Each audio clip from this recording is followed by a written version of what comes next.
everyone. This is Sarah. This is Rebecca.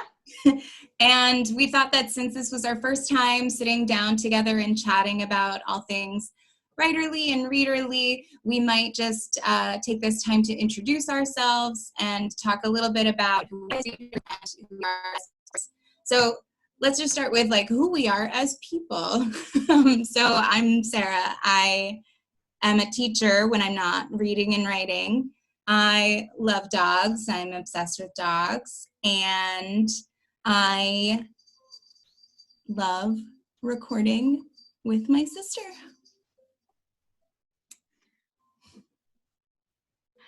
Very nice. I'm Rebecca. I work as an experience guide at a brewery. So I give tours, I serve beer, I help you along your beer journey.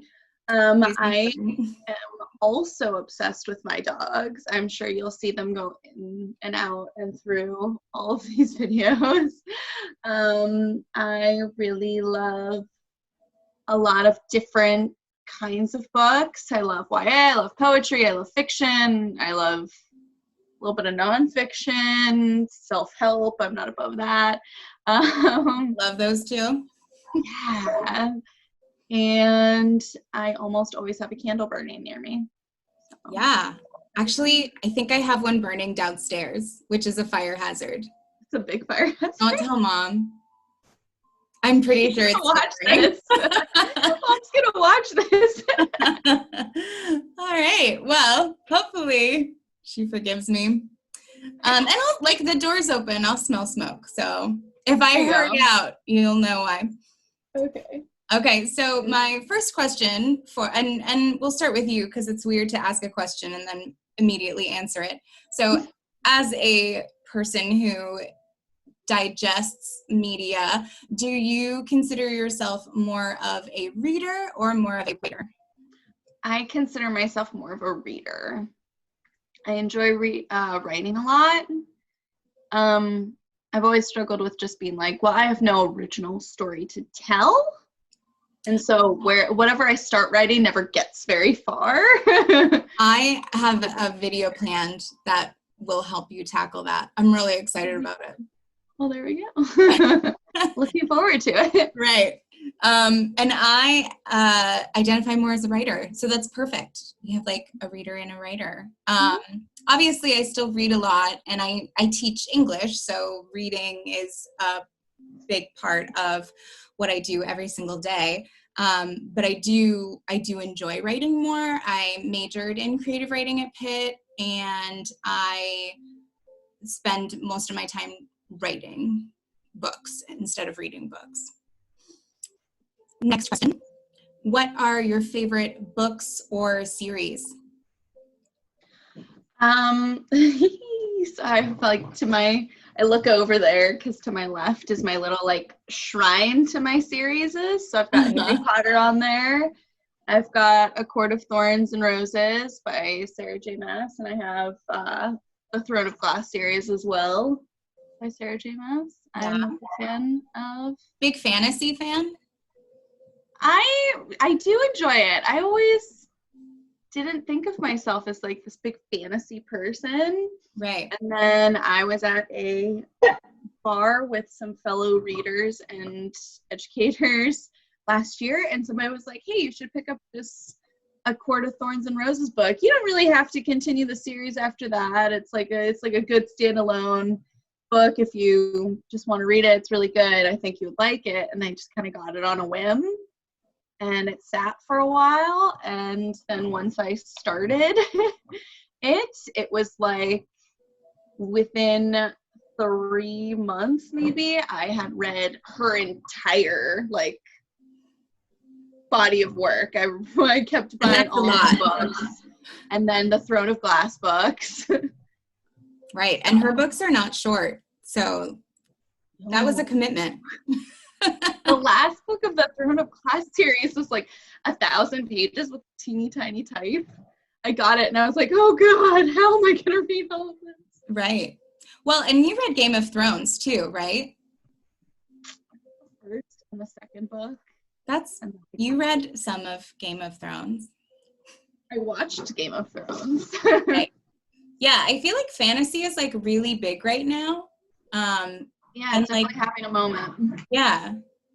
So it's good that you're into fantasy. I'm more into like science fiction. So like particularly dystopian societies. I love reading about how those societies are created and what the rules are. I think like The Giver probably got me really into that. I know you I know you do not like The Giver. You do not share this opinion with me. What, did you read it in like we read it in what, 6th grade? Yeah, but I taught it when I was remember nothing teaching. about it. I just remember disliking it. It's so good. It's so good. I love The Giver. That probably got me interested in it, like from the get-go. And then, like obviously I love the Hunger Games so much. And you can see up there, I have my TARDIS. So I mean, it's not a book series, but I love Doctor Who. I love like science fiction stories. And you like more when it takes brains to solve the problem versus just like brawn of war and everything. You like people getting clever with science. Yeah. Which I think is a big Doctor Who thing. It's a big Hunger Games thing if you think about what they did in Catching Fire to get out. Right. You like that kind of. That's like really big in the series that I wrote too. Is like these aren't soldiers necessarily. These are scientists who happen to fight. Yeah. Yeah. No, that's a really good observation. Thank you for observing that about me. Of course. So writerly now, what are some of your favorite things you've written, or what are some of the things you enjoy writing the most? Short stories historically have been what I enjoy writing the most because I don't need this like huge overarching theme. I don't need a ton of character development. I can write 6 pages on one thing and then have it be done. Lately, I've just been writing poetry and really enjoying that though. Right. We've been doing those poetry workshops. I'm going to butcher her name, so I'm going to let you say her name. I am also going to butcher her last name, but her first name is Rupi. She is the author of Milk and Honey and the Son of Her Flower and Her Flowers, and she's wonderful. Yeah, she's been doing free online Instagram workshops during this time. Yeah, they've been a lot of fun. They've been a lot of fun. And I think that they're good too. They're like good jumping off points for any writing. Like I could see myself doing a nonfiction memoir kind of piece based on some of the writing. I could see myself doing a fiction piece based on some of the writing. Like it's not just exclusive to poetry. It's kind of just a nice way to have a thought experiment and then write that experiment down. Yeah. My favorite things that I've written have been my novels that are on Wattpad. I'm really, really proud. I was telling my husband last night because I was having like a bit of a moment where I was having some self-conscious thoughts creeping in, where I'm like, oh my God, am I even worthy of any of the recognition that I've gotten, like any, those kind of thoughts. They happen to creative people. And I was just kind of like vocalizing to my husband like what I am proud of, and it ended up being like me saying, I'm proud of every single thing I've written. I just need to recognize that every day. Like, I'm really proud of the Deathless trilogy. It's taken so much time and effort to develop and to write, and it hasn't ever felt like a job. I love the characters. I love the world, even though it's becoming increasingly more realistic as time passes. But I really enjoyed that whole trilogy. And then I really love Misfit Theater Company, which is more contemporary. It's about a group of friends in a theater class in a high school, and there are no dystopian or science fiction elements. It's just about these kids living their lives and overcoming things that normal kids would overcome. And that was a lot of fun too, to write. So what are you reading now, or what do you plan to read next? So I'm on night shift at work, which right, essential really workers. I am very, very, very blessed that the brewery that I work at has gone above and beyond for all of the coworkers right now. I just happened to be somebody that they kept on. Everybody that was not part-time was kept on. Nobody was furloughed unless they wanted to be or they were part-time, which is really great. And so I just ended up agreeing to be on night shift cleaning crew. But the bright side is that during my lunch break there, I have this like absolutely no way I'm gonna be distracted because no one else is there. Bit of time where I can just like sit down and read every night. So I'm actually been going through like a couple things. I'm reading this sort of self-helpy-ish mindfulness book called Pieces Every Step. Piece in every step, pieces every step. I'm not sure, but it's very good. You should look it up. It's really quick, really easy to read, but just gives you like really nice, simple tools to use every day to like bring you back center, because I know everybody's really struggling right now with like, what does our economic future look like? A lot of people are out of work and are freaking out about like, well, how am I gonna feed my kids? A lot of teachers and parents are at home being like, well, how do I deal with educating now? It's everybody's stressed, and I think it's a good book for just really useful tips that you can do every day to just be a little mindful, bring a little happiness into your life. I have a really hard time cycling through things, so like as I've got my I'm rereading that a little bit here and there. I devoured Crescent City when I got that book, so I wanted to kind of have like a Sarah J. Maas cool down. So that's why I'm rereading this. And then I have Kafka on the Shore, which is, I don't really know, it's fiction, but it's like surrealist fiction. I don't really know what it's supposed to be, but I've heard really good things. It was recommended to me. I have Slouching Towards Bethlehem by Joan Didion. I have Wild, like all of these books on my like immediate schedule of reading.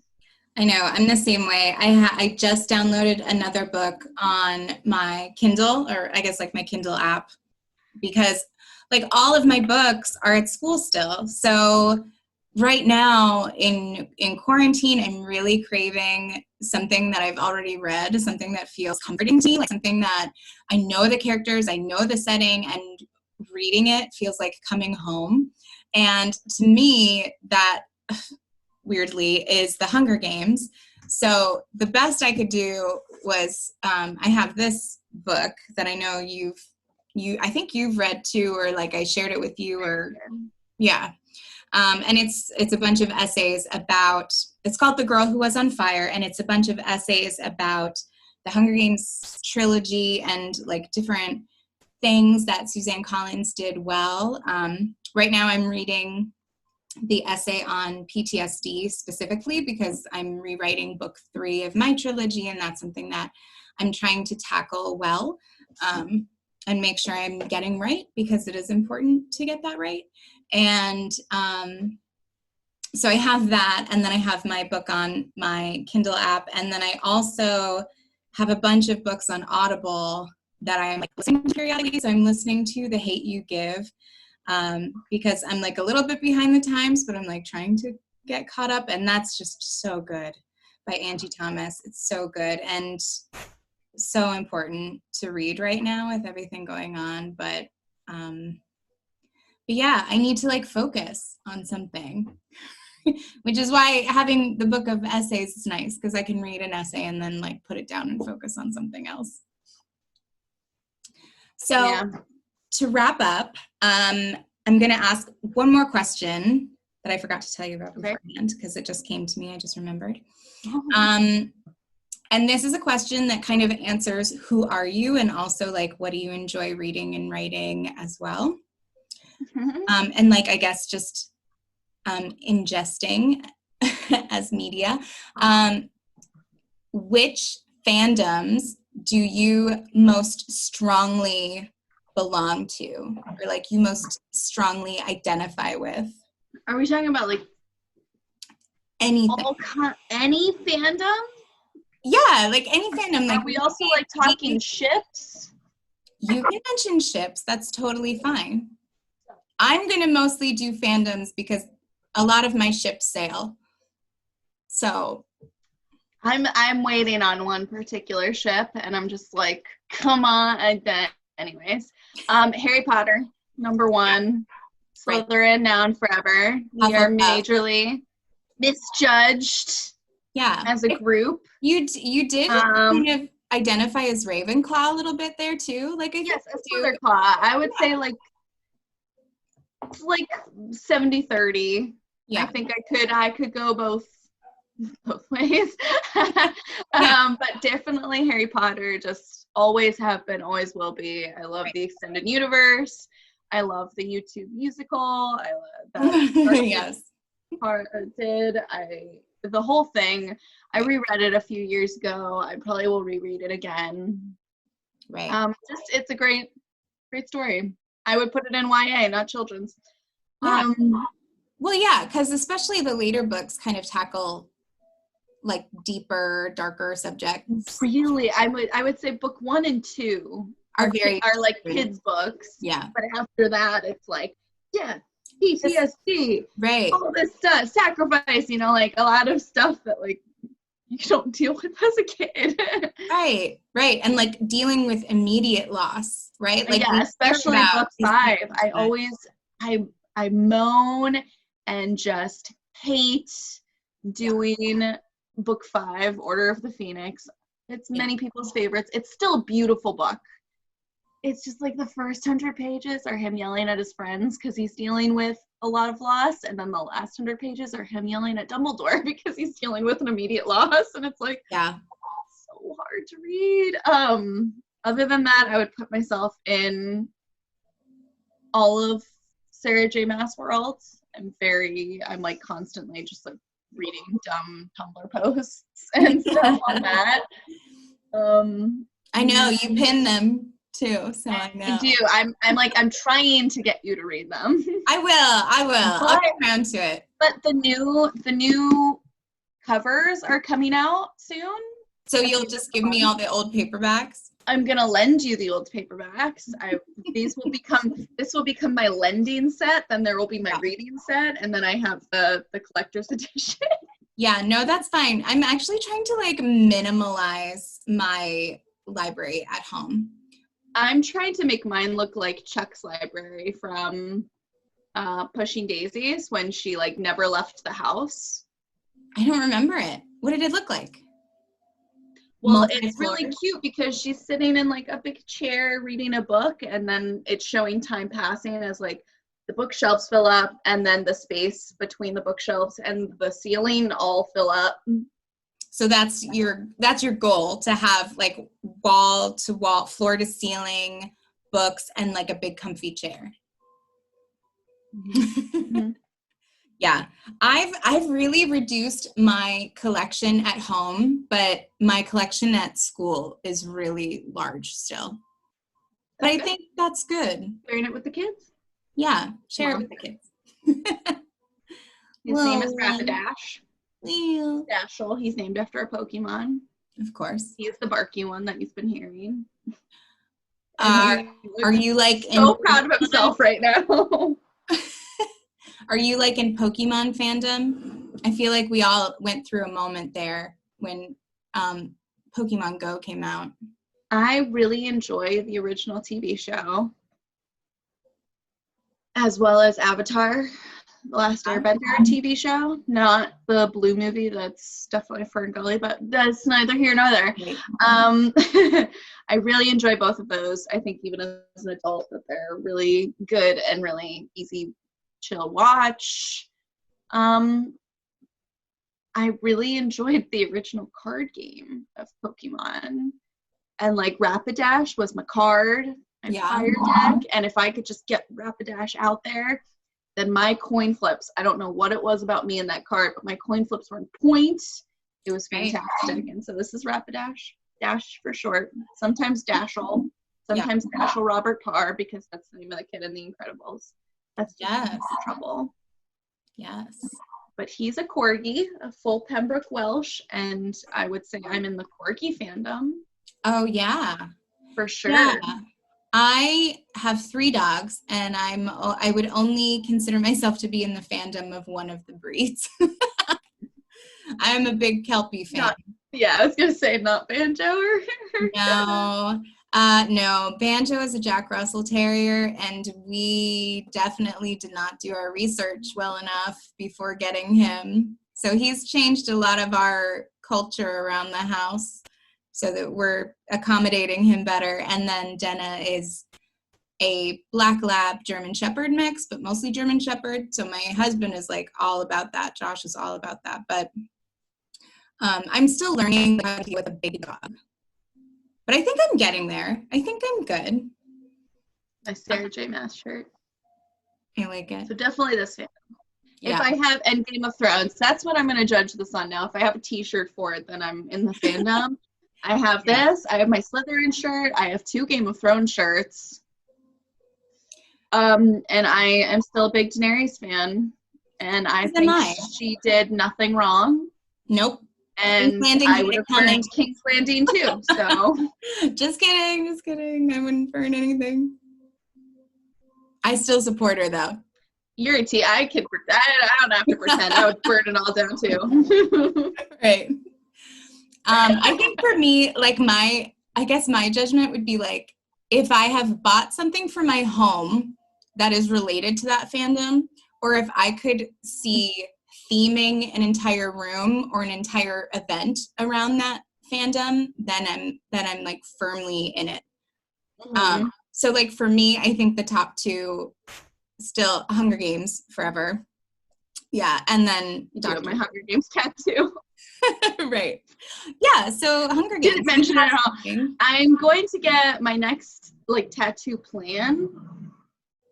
I'm a huge fan of A Court of Thorns and Roses. I'm a huge fan of Beauty and the Beast. But my absolute all-time favorite piece of work of literature is Le Petit Prince, The Little Prince. Right. And so I think my next tattoo is going to be like a little something that has to do with a rose, because I can encompass a lot of it in just the one. Isn't there an image of him like on the moon and then he's like holding a rose? Yes, I think the one I want though has to do with the fox and the rose, which is a little more Little Prince than anything else. But hey, that's whatever. fine. That's fine. You'll know, and that's what's important. The fox reminds me of Fleabag, which I also love, which you need to watch. I do need to watch. It's on I love it. And I've been told that by not just you anymore. Yeah. Somebody and Sherlock. Been like, no, you should watch that. I think pretty much like anything BBC produces, I enjoy to some extent. Mm-hmm. They're on point. They're on point. All right, so that is going to wrap up our introduction chat. So if you have questions for either of us, let us know in the comments, and we will talk to you again soon.